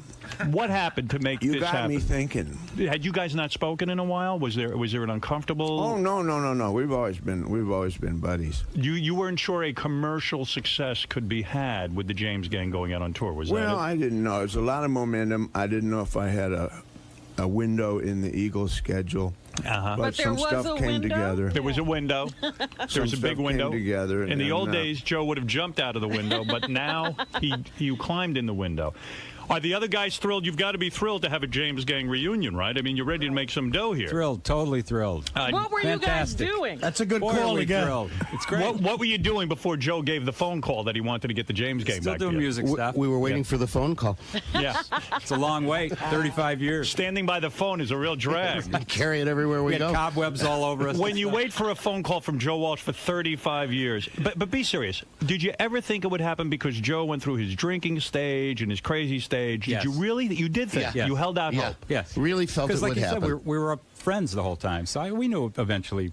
Is it exciting to be back on tour? Fabulous. Completely. And what are the audiences like? Are the groupies? Great. Are Unbelievable. Yeah, there are groupies. What do they Well, they're look in like walkers. now? They have walkers, but they're We over have there. our own now. They're over there. So, of course, you got Joe, and you got Jimmy, and Dale, and Bill, and you've got three beautiful women working with you who sing backup. Is that it? Backup singer. You got Stacy, Robin, and Gia. Is that correct? That's correct. And girls, do you find the sexual tension between yourselves and the James Gang? Are you required to do more than sing? What is going on? I mean, I'm sure in the old days, Joe would have had all three of you back at the hotel. Joe, you're still happily married, aren't you? Oh, well, yes and no. What do you mean, yes and no? What does it mean, yes and no? Well, you know, it's sometimes it's happy. Are you tempted out on the road to cheat? Like all men would be tempted, especially working with these three beautiful women? Well, what do you think? Yes. Has Joe been inappropriate with you guys? I would hope so. Is something going on I should know about, Joe? You want to come clean? Howard, you should just come on the bus with us Is for it a wild? bus ride. Girls, I'm sure being with the James Gang, it is tempting. You know, Joe, I wanted to say something to you. I was reading the Rolling Stone magazine piece on you. I thought was great, but you were overlooked in the top 100 guitarists of all time. Yeah, what the hell? You are one of my favorite guitarists, and you know that. Did you feel a little slighted when they didn't They put you? found 100 names and didn't think of yours? Just a little bit. Just like honorable mention, I thought maybe might be in line. Do you think But, you were 101 or something? Yeah, maybe you were 101. Don't you think? I mean, Jimmy, tell me if this was true. Jimmy Page was taught slide guitar by you. He came to you to learn slide guitar. No, I didn't really teach him slide, but I did give him the Les Paul that he used for the bulk of the Led Zeppelin work. Oh. I didn't know. Well, that's not as good a story. I was Okay, offended. yeah, I taught him slide too. Yeah. I had a much better story that you taught Jimmy Page how to play guitar. Isn't it true you taught Ted Williams how to hit as well? Hey, is it true? Did you invent like one of the early versions of that thing where you put the thing in your mouth and make those wacky noises through the water box? You know, Dottie West was a country singer. Her husband was Bill West, and he was an inventor, but he never got patents. He invented the first fuzz tone, and he invented the talk box. But it was in his garage, and he just gave it to me. He said, "Here, take this. It smells awful." And you started using it on stage with the Eagles, didn't you? Yeah. Was that the first time you used it? Mm-hmm. What was the song you used it on? You know, I think it was just in the middle of one of the songs that we did at the time. And you still getting along with the Eagles? Oh yeah, they're Yeah. gonna do an album, right? Everything's cool. A new album is coming out. Everything's good. Yeah, you know what? We gotta do an album. This is an amazing transition. We played everywhere, and we don't want to turn it into a cover band. We don't want to turn into the Beach Boys. Was that your daughter sitting out there in the green room with you? Yeah. That's Lucy? Yeah, that's Lucy. And Lucy is a musician as well. Mm-hmm. And she toured with Ashley Simpson. She did. And now she's got her own record deal. She's got a record deal with Island. Is she good? She did it all herself.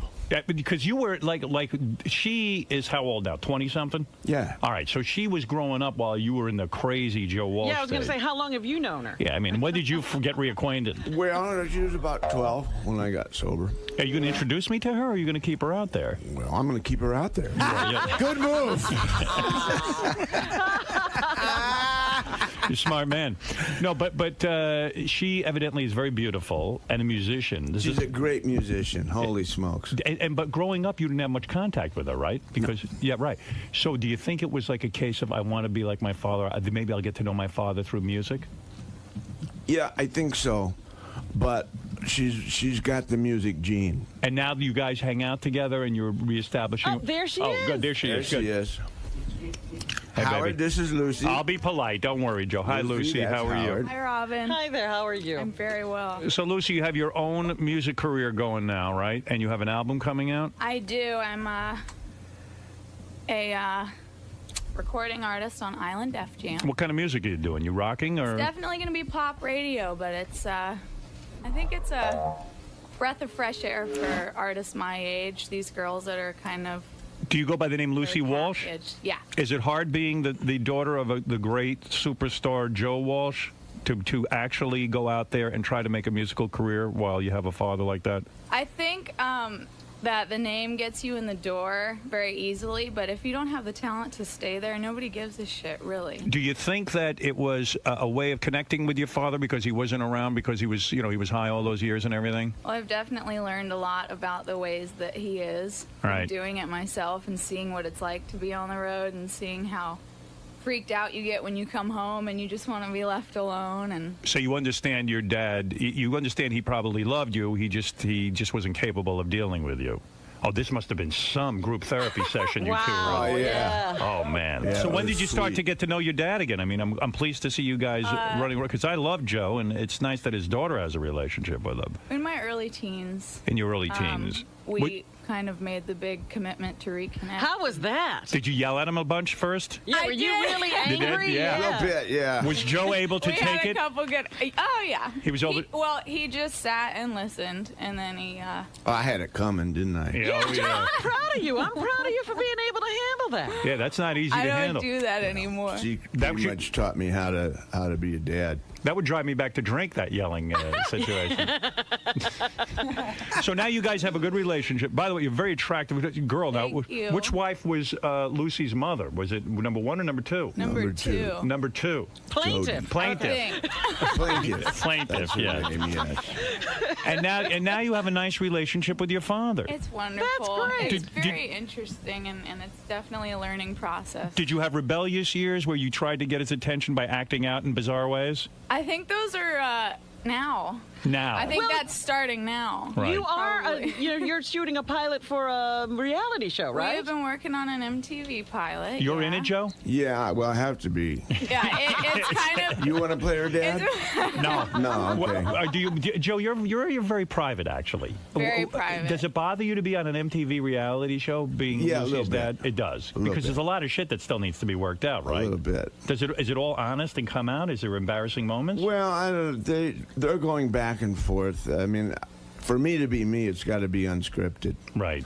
And as soon as you say Joe Walsh and unscripted, guys with ties get really nervous. Right. Did you have video cameras in your home following you around? Yeah, we did a pilot. Oh, you did it? Yeah. And that didn't disturb How you? was that? Yeah. Well, it's kind of weird. Yeah. I mean, you're used to it. Everywhere you go. Not there's in a my home. camera. I don't think I could handle that, to be honest with Yeah. Yeah, the house is all It's kind of lit an up invasion with, of privacy. Yeah. But Yeah. But you did it to help your daughter out. Yeah. So this is the beginning of a career for you. When is your album coming out? Next year, spring, tentatively. Wow. Is it done, or are you still working? I'm about 7 songs in, and it's the experience is nothing like I thought it would be. Yeah. Well, come and see us when you're promoting the I record. definitely will see you again. Yeah, Has that's Joe heard the music? I mean, He what do you has. think, He Dad? has. You all right with it, Joe? She's so far ahead of me when I was her age. I'm just really, really proud of her. And you were the keyboard player for Ashley Simpson? I toured with her on her first record. Does she have any talent, or were you? She does. She's Well, a great Lucy girl. also sang. Did she actually sing the With vocal? Ashley. Yeah. I see. So you doubled her voice. Ashley sounded really good with Lucy singing. I see. Does she really have Obviously, you weren't there that day. She was at that stadium. I came in right. Oh yes, I was. You were for the Orange Bowl. Oh, you. What was that like? Whoa. That was insane. It was over 70,000 people booing, and we had no sound in our ears, just the bounce back from the music in this huge Where'd you stadium. grow up? I grew up in L.A. You must have been real popular with the boys, huh? Oh, I'm very popular with the boys. I bet gotta you. say. Oh, poor Joe. Yeah. Wow. Stay away from that Ashton Kutcher. You're not acting out sexually, I hope.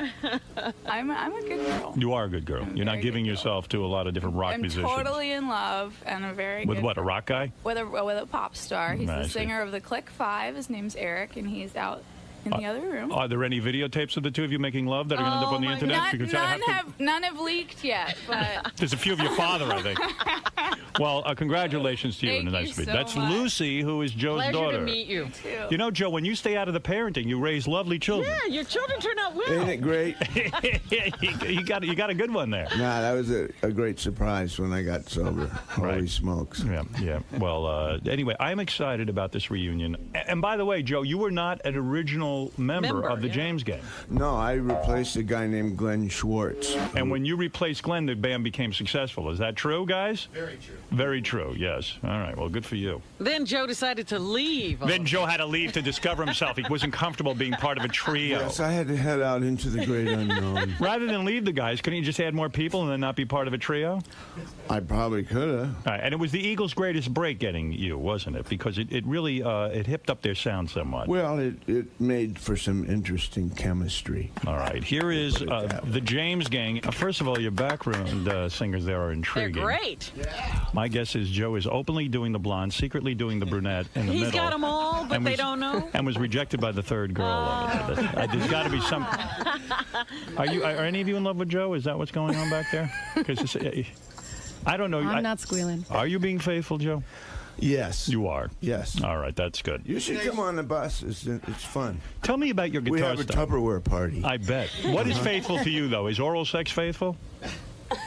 Girls, you're allowed to give Joe oral sex? No, it's not. You're not. Okay. Nah, See, now, would I make a good president or what? You did run for president. I did. I'm running again. I think I'm thinking of running, too. I You think should. I'm going to. I'll be vice president. Well, wait a minute. If Mrs. you Earl and, DePro Monroe is going to be my vice president. Oh, if you and Joe both run, you'll split the vote, the crazy vote. No. I'm being very serious I'll about do the this. United I'll get Nations. us out of the war in Iraq in a day. How long will it take you? 2 days. 2 days. So I'm a better president. Yeah, you would be. I would be. I secede. Why are you thinking of running? He Seriously, secedes. I'm thinking of running. I would just get in and get us out of Iraq in a day. It'd be over. Well, And then you won't want to be president anymore. Well, so what? I'll make my vice president the president. I think that this country should have quality problems, and I would intend to have us have quality problems instead of awful problems. Good for you. You always make a good candidate. That's pretty good, isn't it? Joe, tell me something. And think of the pussy if you're president. My right. God. Yeah. You think rock star pussy is good. Forget about it.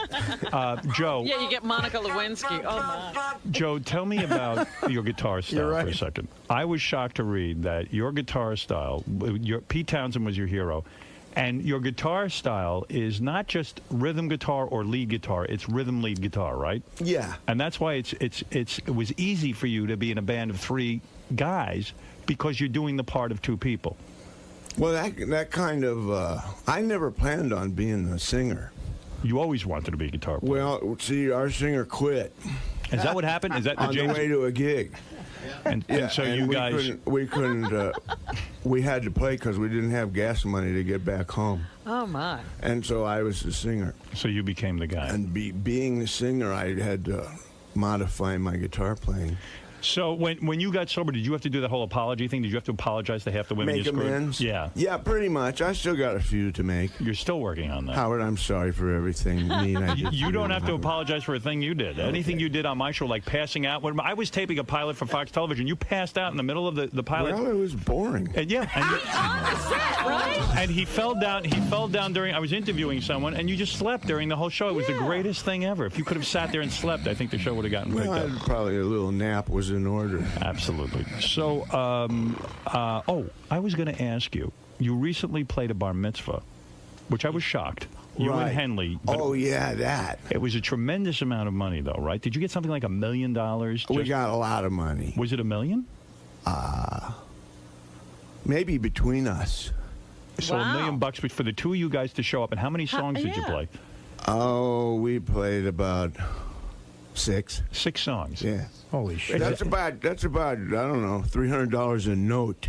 Yeah. That's pretty good pay. And all the free gefilte fish you could eat. Yeah. Isn't that crazy? Were you shocked when you got such a...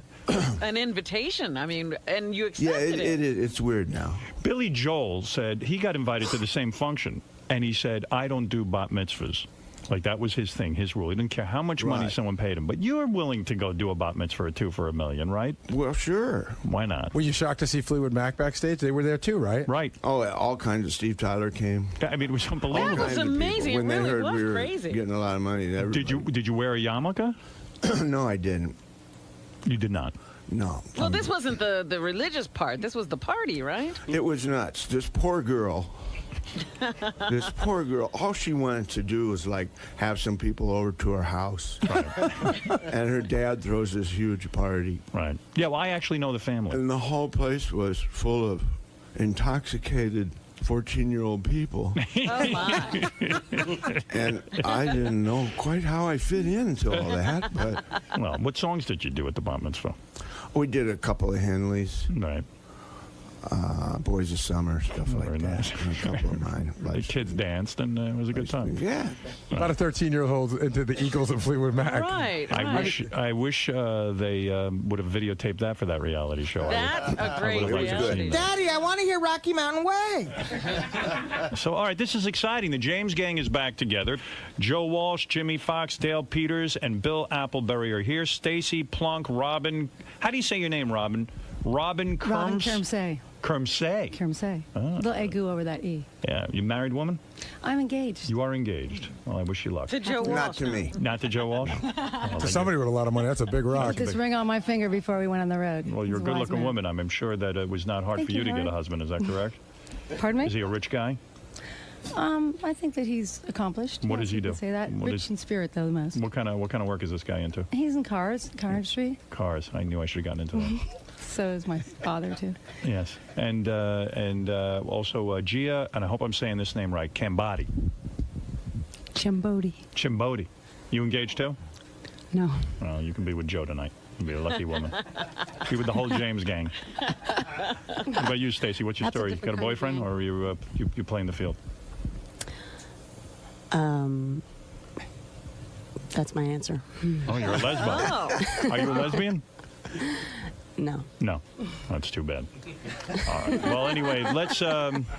Leaving a lot of questions out there. Stay away from Jumbodi. She sounds connected. Right. Are you in love with Joe? Is that what's going on here? Who, me? Yeah. Be honest. Be honest? Yeah. I'm in love with the world. Well, then... Joe's in it. Line up for Get Ready for All of Us. What is it like for the rest of the James gang now to be back on the road? Dale, when Joe broke up the band because he had to leave, because he had to go find himself, had to be devastating for you, right? It was hard. It was hard. You were living Joe's the a life. Huge part of this. It was difficult. Did you go out and try and find someone else to replace We did. him? We found a whole bunch of people. We tried like 14 different people in the band. Was there a lot of resentment at the time when it went down? No, not really. I mean, Not but really. But he took away your livelihood. He took away your No, job. not really. No, boy, musicians are I mean, very we nice. understood. You know, it was pretty grueling at that time. And then when you saw Joe move on with the Eagles, were you like the jealous wife? Were you like, No. oh my Yeah, God? like he didn't want to be in a group, but he joins the Eagles. No, not at all. Yeah, right. We He were couldn't happy be in a for him. group, but the Eagles he could be in. It's a funny thing. No, that was a while later. We were very happy for him. And when Joe called and said, "Let's do this thing again," you just said, "Okay, who cares?" Absolutely. And did you Sure. stay in touch with Joe all these years, or was this was the first contact, or no? No, you did. No, we've always stayed in touch. Well, that's nice. Yeah. Was there a lot of rehearsal required for this reunion? You know what? We had trouble rehearsing because we could never play anything the same twice. So we didn't know if we knew it or not. We just, let's go play in front of people. The heck with this. And it's sort of, how many concerts have you done so far together as the James? 7. Yeah. And this will continue for some time. Yeah. All right, good. Jeff, go ahead. You're on the air in Boston. First of all, I saw Joe at the Boston Garden with the Eagles, and Joe stole the show. He did 7 songs solo that night a few years back. Joe makes interesting facial movements while he plays. You do steal the show, even with the Eagles. Is that an intentional thing, or has that always been that way? It's almost like a facial tick. You know what? My grandfather saw me on TV, and he said, I had to change the channel. It was so disturbing to him, you mean? Hey, Why can't you stand there like everybody else, he said. You know, Artie and I went to see the Eagles show last year, and Joe steals the show just because Unreal. of the songs. I mean, you know, it's funny. The Eagles had, 8 or 9 albums out before Joe joined them, and 2 or 3 with you? Is that how many? But it's almost like there's a whole group of people who think the Eagles are Joe Walsh. I think that's where some of the animosity in the band came from. That would be me. But when you do Life's Been Good, Yes. and when you do Rocky Mountain Way, those are the songs that make everybody everybody jump out of their In seats. the city. Yeah. Life in the fast lane. Well, thank you, everybody. Howard, But real quickly, Don and Glenn are the Wait a second. You guys are talking over each other. I'm sorry, Let I Joe thought- talk. He's the one being interviewed. You'll get your question in I a just minute. want to say Don and Glenn are the Eagles, and There you go. Well, you've been to play trained. guitar They never for let such him forget brilliant it. singers. They don't let you forget that at all. Boy, they got you trained. Wow. Well, you're the Eagles, too. Yeah, go ahead. I'm sorry. What were you saying? I've seen Lucy perform with Ashley Simpson, and I think Lucy could probably square away some rumors on Andy Dick's sexuality. Oh, really? What does that mean? What's about?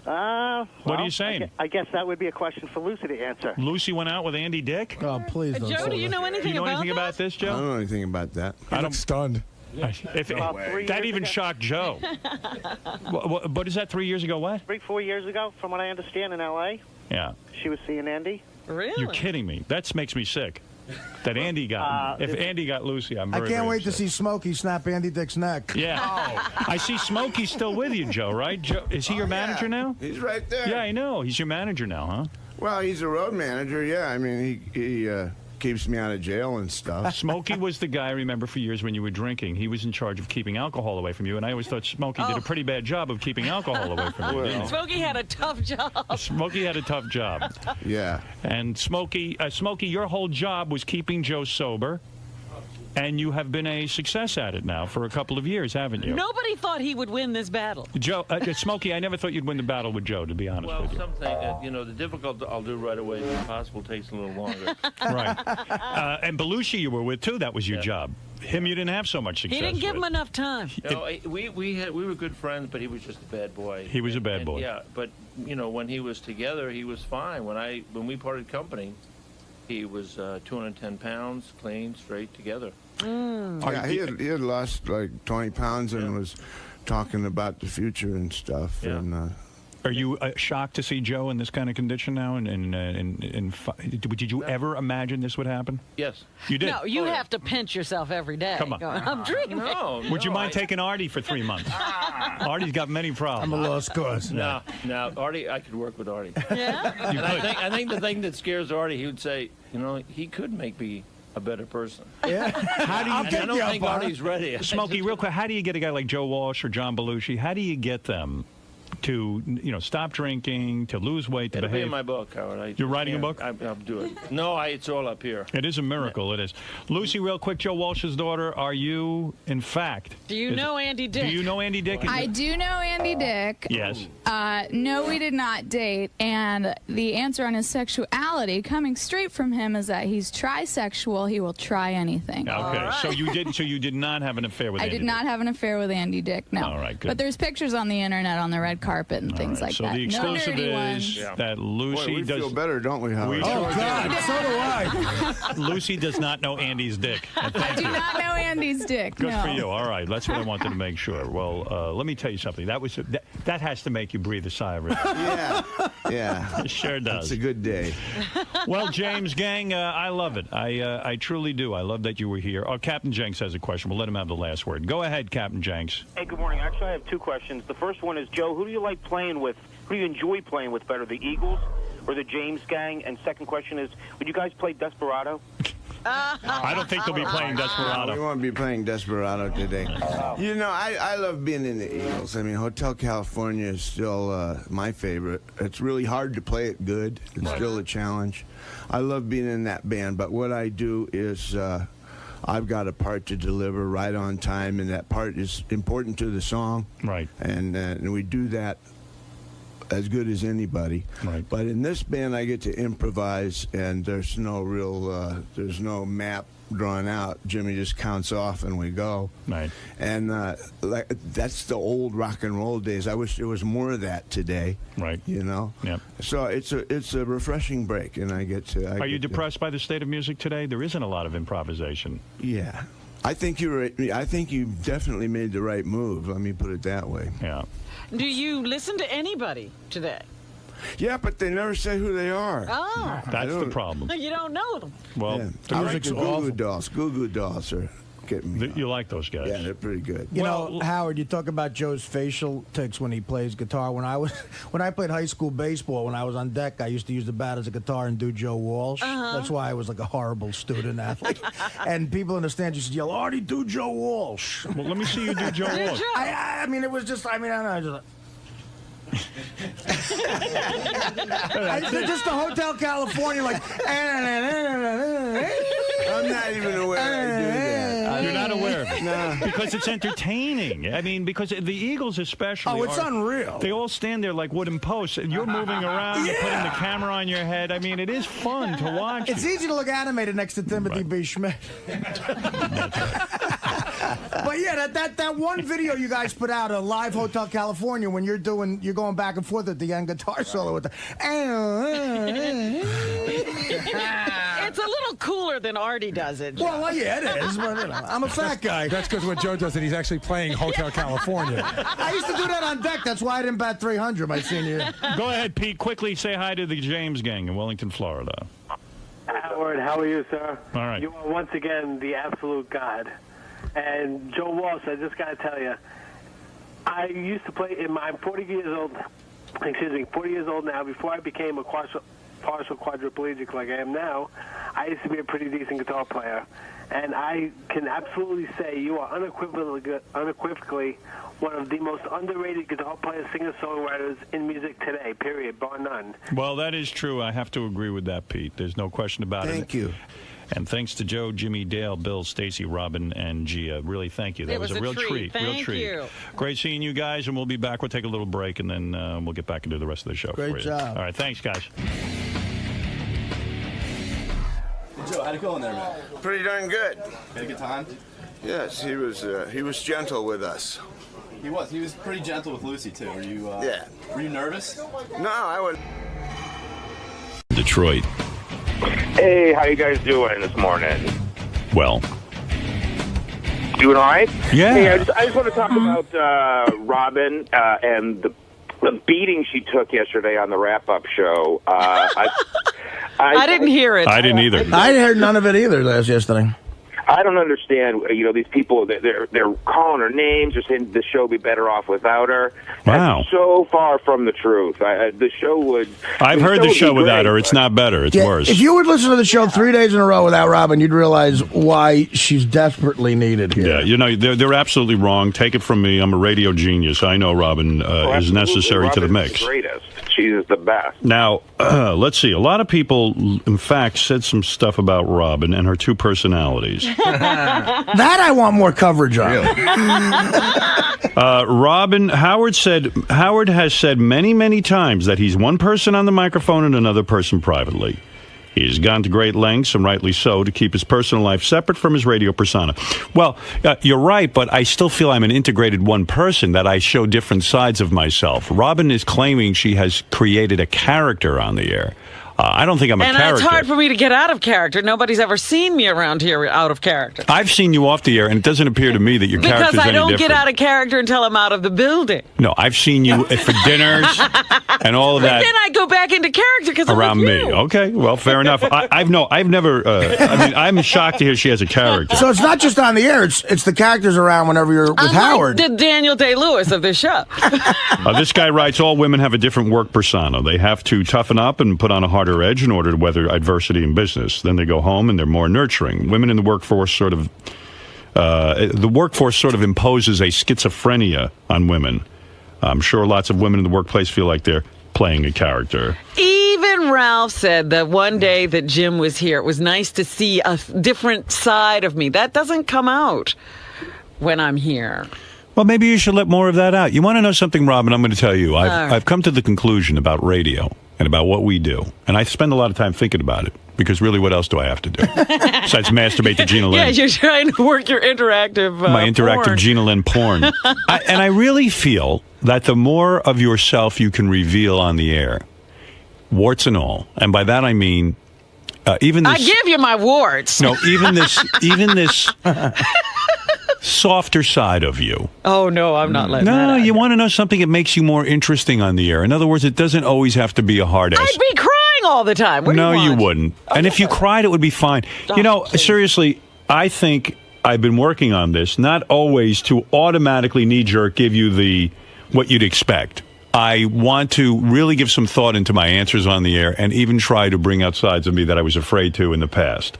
Right. Even at the risk of being called homo and faggot. Which we do regularly now. That's right. So I think it makes... In the same way that Rush Limbaugh is boring to me because he always is the defender of the Republican staunch hard line, it would be interesting to see, Rush Limbaugh agree with the Democrats once in a blue moon. It would be interesting to be something other than the expected thing. So yes, but I have a role to play here. What is your role? What do you think your role I'm not is? here to be all of me. I'm here to support you. I see. In other words, you would always have to be in some sort of role because you don't want to get in the way of a bit. That's okay, right. Fair enough. This one defends Robin. Robin represents a huge constituency of the audience, educated women. She is a role model and probably the bravest person on the show. As a black woman, she honestly enjoys herself day after day, laughing off many of the things many women would publicly pretend to be disgusted with. She also expresses her opinion with confidence, is extremely articulate and witty. Her news is my favorite part of the show, and the give and take between Robin and Howard is the quintessential radio gold. No one should ever criticize her for living her private life exactly the way she wants to. She has taken abuse both personally and in the media, and it has made lesser folks crumble. Often she's been the brunt of focused criticism as a woman. She's frequently asked, how do you put up with that kind of misogynistic humor? The answer is she's a real person, like all the millions of women who have listened and laughed and enjoyed the Howard Stern Show for years. Many have accused her of being a hypocrite, but I find her very consistent in her walk and her talk. Oprah is a daily ambulance chaser and huge hypocrite, exploiting the stories of the poor and downtrodden so she can sweep in, throw money at the problem, and look like a superhero. Yet she is celebrated and seldom criticized for living an extremely extravagant lifestyle. No one dare touches her. She's a black woman who made it. Robin is real. I can only hope that in 10 years, when I'm her age, I look as good as Robin does. But I know I'll never be as cool. Robin, be whoever you want to be. You go, girl. You go, girl. That's what can I tell you? So there you are. All right. Since we're talking about Robin, let's play a game. The Robin game. And I'm going to ask the people in the studio now to help us with this. On a scale of 1 to 10, 10 being the craziest, 1 being the least crazy, what do you find to be the craziest thing about Robin? Okay, you ready? I'm going to make some statements. Yesterday, Robin revealed on the air that she has an on-air character. Well, Robin said that Robin is a character she created. That the Robin on air is not the real her. Really? Who said this? Robin. What do you mean? What kind of? I think you're pretty much the same. Are you sure I've been the Robin around. character wasn't playing with you? In the sense that, you don't necessarily always feel like doing something, but you do it anyway because it's your job. So you show up and you don't, I'm not you. I'm not whoever I feel like on the air. I'm Robin. What? The real Robin is an Asian woman. Oh, Robin, honestly, what did Robin just say, Fred? You're one of the most intelligent, articulate people I've ever met. I don't know what you just said. Was that the real Robin, or was that the character Robin that was just addressing? That was the real Robin explaining the character. But why was real Robin here when the character Robin should be here? Because real Robin feels like she can be Robin today. No, I don't know about that. Are you? Who are you today? The fuck is she talking about? Yeah. On a scale of 1 to 10, how crazy is that, Fred? 3. All right, Benji. I'm going to ask, I'm sorry, Benji, I don't want to go to you. Artie? I agree with Fred there. Especially those emails were very enlightening, which is odd from some women. And after those, especially 3, I agree with Fred. All right, Gary, what do you say? Robin has an on-air character.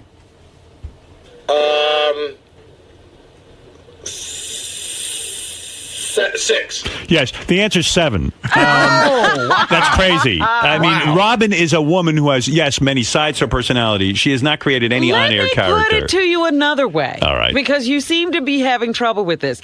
Do you realize, and I've told you this before, you don't believe it because you never saw it, but I was almost at the point of having to leave the show. I was so ill. Oh, please. And every day I came Physically in here. ill. Yes, and I was this person, not that person. I told you, 7, possibly an 8. All right. All right, here we go. I think maybe character's the wrong word, but I get what she's saying. I take on a Forget All it. right, let's go. Number 2. There's a lot to get through. There's a lot to get through. One more thing. Again, I could give you physical evidence of how sick All right, I next was. thing. Robin claiming she was so ill she couldn't do the show. 1 to 10. Go ahead, Gary. Oh, boy. It's a very dramatic story. 1 to 10. A 6. Fred. That's same 6. Yeah, I'm saving. I got more. I'm saving my big numbers for. Fred, quickly, a number. I think she really was sick. You think she believes it? Yes. I think she really was sick. No, I think she really was sick. I'll say 1. Okay, I'm going the other Artie? direction. Look, I am almost at that point. 1. I mean, I don't think you don't believe someone could be so sick. You're really at the real point. She was fine. The answer is a 5. Okay, let's go.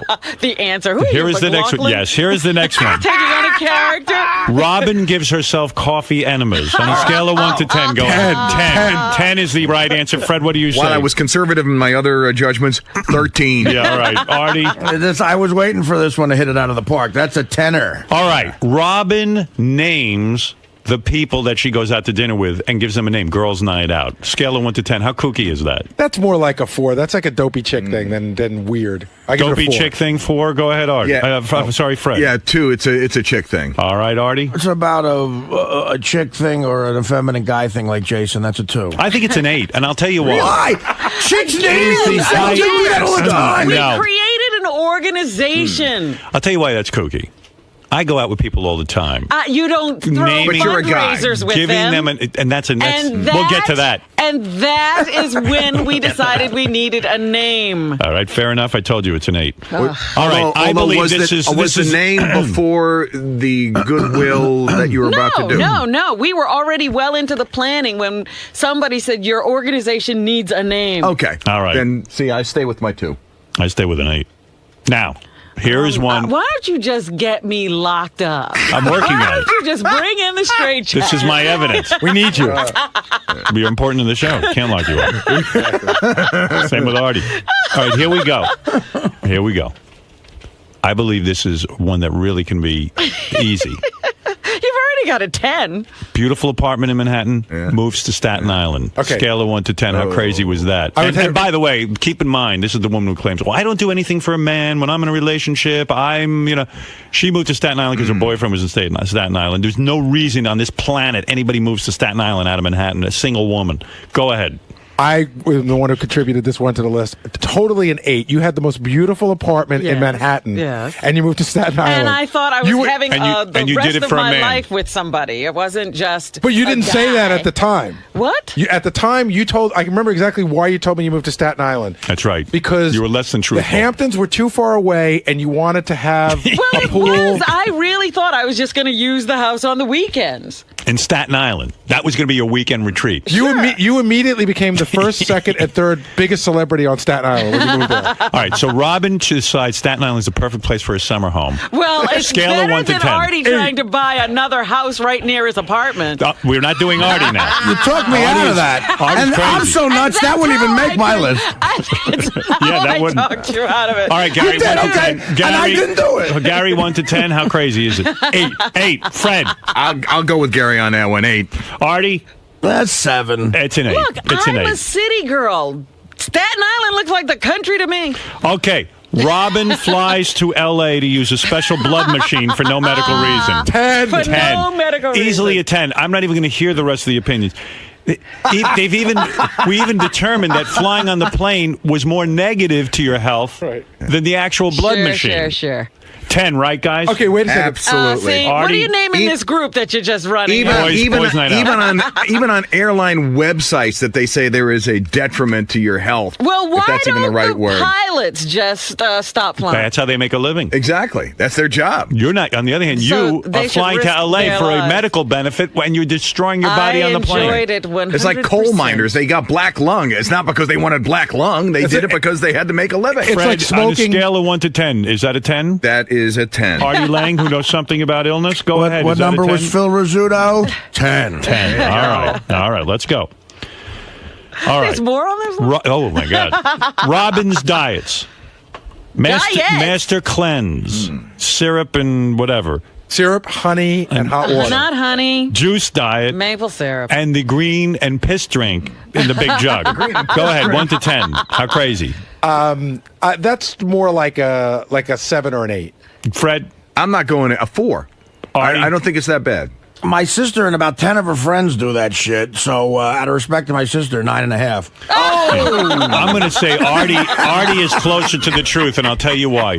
There is this willingness for Robin to go with any guru of the day and try these various. But I don't think that's these uncommon dangerous with people. things. When people are desperate, they do desperate things. Well, let me tell you something. Look, I took advice from David Blaine. That's how desperate I was. All right, it's a 9.5. But he was already a rail. All right, Robin masturbated with meat and vegetables. How crazy Oh is my that? God, I was a child. I put that Even more the reason. Early craziness. Go ahead, Gary. I put that low on there because A, she's a sexual being, and B, it was a long time ago. But it's meat and vegetables. Yeah, that's like a please, 4. you're saying like it was a steak. It wasn't a steak. What was it exactly? So I can evaluate. Was it a pepperoni? It was it cucumber? a big sausage. A sausage. I rest my case. Okay, 6. Okay, Fred. I don't know. That slightly turns me on. I'm going to say 1. All right, Artie. If you're a piece of sausage just waiting there to get bought, and every other piece of sausage gets eaten by somebody, and you're the one that goes in some chick's pussy, that's a lucky piece of sausage. I'm going to give that. I mean, human sexuality is crazy. But that sounds like an 8. It sounds like a 9 to me. 8 or A 9. sausage. Wait a minute. A sausage. You don't have. What else are you going to use? Okay. You're a kid. Your finger.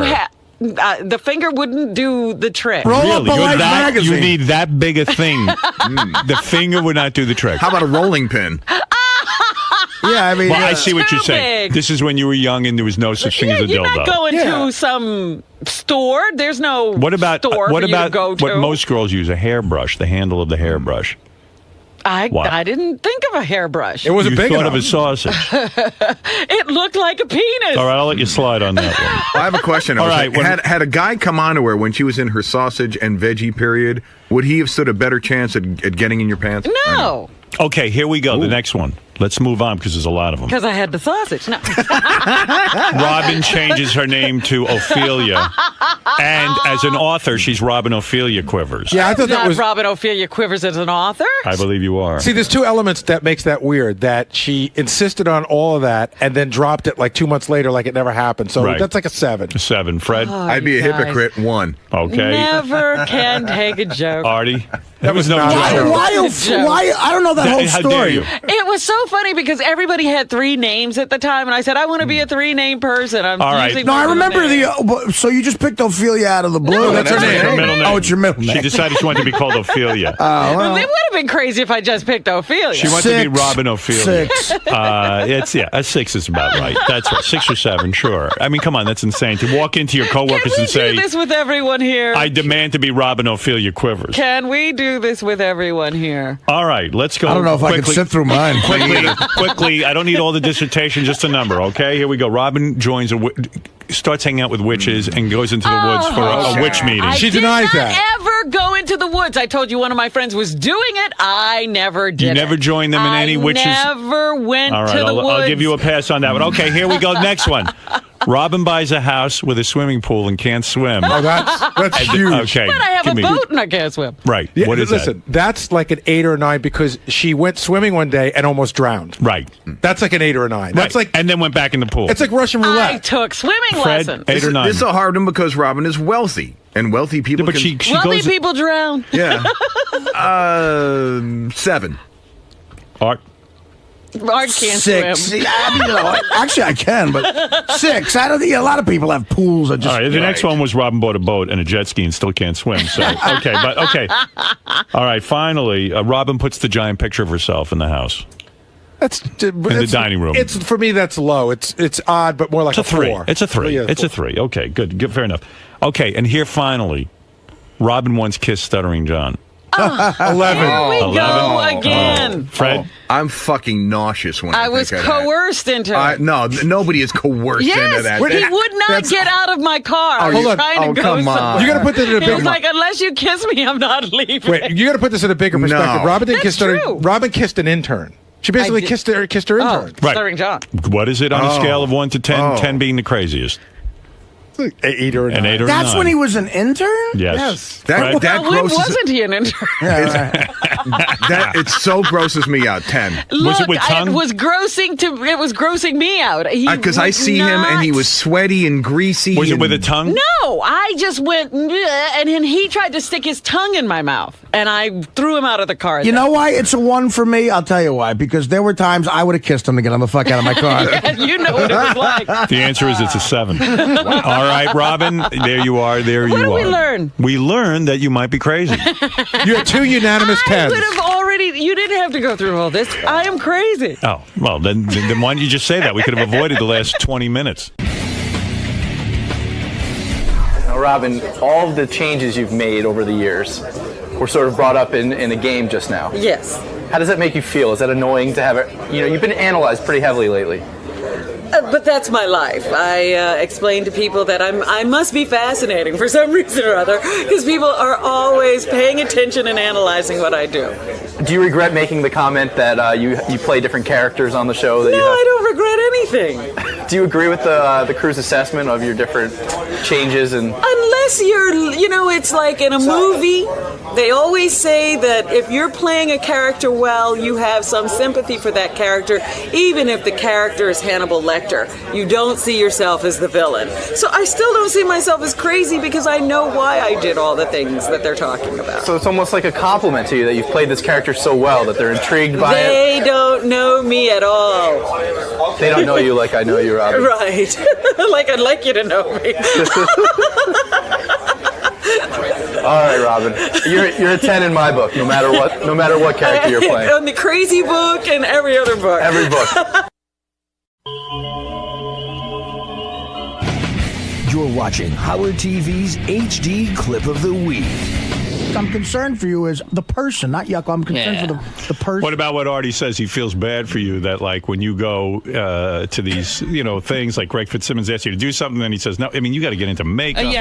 Well, you know what we ended up doing? It was me, Teddy, and Levy having to end up like we were pretending like we had to fucking blow Ron Jeremy, a Not pizza pretending. guy. Anybody who watches that video, it's going to look like you're blowing Ron Jeremy. Thank God Artie threw CDs at Sal and not his breakfast plate. He would have fucking killed him. You see what's going on over there? Right. It's grilled chicken. Fucking mound of food. It's grilled chicken. You think Artie's getting too heavy? He's been too heavy. You writing that book? Was it a fucking cookbook? Cooking for 5 over there, you fat bastard. You're mad at him because he made fun of your makeup and your career. No, didn't you? I was saying that I felt sorry for him, but I guess, fine. If you don't want a friend to feel sorry for you. Your life's not so bad. Is that what you're saying, Yucko? No, I'm fucking doing great. Look Is at your me. girlfriend managing your career? No, she's not. Well, how What the- come she was Where'd you get booking that shit? She was booking gigs with me. Oh, bullshit, Artie. You're She was sitting there not. comatose, and she's like, okay, we got a theater in Atlanta, and... She didn't have any fucking contracts or anything like I that. need She was to get- booking comedy shows long before she even met my fucking ass, all right? Just let it go, you fat fuck over there. Why does that bother you? Because I'm sick of hearing that shit out of him. Come on. She was booking Ass Levy right come in front on. of me, and... She asked if you ever been to Atlanta. You're like, yeah, I went there with Norm back in 97. She's right. I answered her truthfully. But and she you said she had contracts and shit like that? That's bullshit. I didn't You say know she it. had contracts. Yes, you did the last time I called in. She said, "What? We got to get something together." So I Why got a does place. it bother you that Artie thinks your girlfriend is your manager? Because it's bullshit. Is Come she on. your manager or not? Hell no. Does she help Is you she book helping? gigs? No. Why does that bother you, though? Is it bad for a girlfriend to help you book gigs? I got a fucking manager. All right. She books comedy shows out west and shit a long time ago. Does she Before critique even your met me. work? No. Hell no. She doesn't tell you did a good set, bad set, you need to do this or that? Yeah, but everybody does that, you know? No, they don't. Come on. No, she just asked you, did you want to do a show in Atlanta? It was That's all way it was. more than that. And No, you know it wasn't, And you sat there Artie. like a good boy, tamed. No, while it we wasn't. discussed prices and everything. No, yeah, you come down there, you say fire fucking 5 times, you do your crazy house impersonation. That's 80,000. You get 80,000, yeah. Calm the fuck down. Wow. Yucko. That's a nerve with him. Are you sick and tired of these other comedians making fun of your career because you got to wear clown makeup? Yeah, big fucking deal, you know? I'm doing fine at it. I know. Gotta get dressed too, right? Yeah, exactly. I mean, he had to put on pants and a Artie's shirt. got to put on his fucking cargo pants and stroll out there. Fire! Yeah! I have one pair of pants that fits me now. You guys want to hear my cheers bit from 1983? It's getting me paid. You're making more than me, you lard ass. Thank God. Fat man, cupcake, That's original. lard ass. Listen. Fat man. Looking at your career, I think your manager's fucking you as well. Oh, yeah, he sits on his ass out in Santa Monica. I never hear from the fucker. That's what I mean. So it looks like your girlfriend is taking the bull by the horn. No way. You've just watched Howard TV's HD Clip of the Week.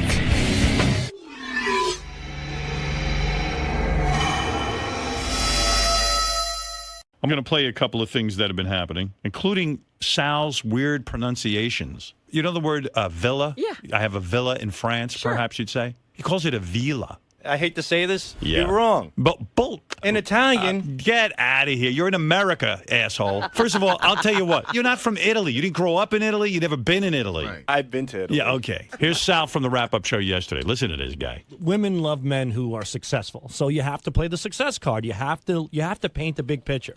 90% of the time, a woman is not going to be attracted to the average guy right off the bat. But if you give her a reason, like you have a mansion, like you have a place in the Hamptons, like you have a villa in Italy, stuff that most likely she won't see. What do you have in Italy? I have a villa in Italy. A villa. You've heard of a villa. That's the best. I have a villa. When Gary said, "What do you have in Italy?" I thought he was saying, like, you're really exaggerating. You I've couldn't never seen a possibly- guy, because you seem like a bright guy to me. Thank Honestly, you do. I am. I think I'm a bright guy, but in Yeah. Italy they say villa. They say bene sta villa. Forget Sal being an idiot with the word villa. Okay. Listen to this. This is from the wrap-up show. Don't get caught up in what the content is. Just Okay, listen to just this listen word. to the Listen to it. pronunciation. Do you know what that? Do you remember what that whole Jim Jones thing was about?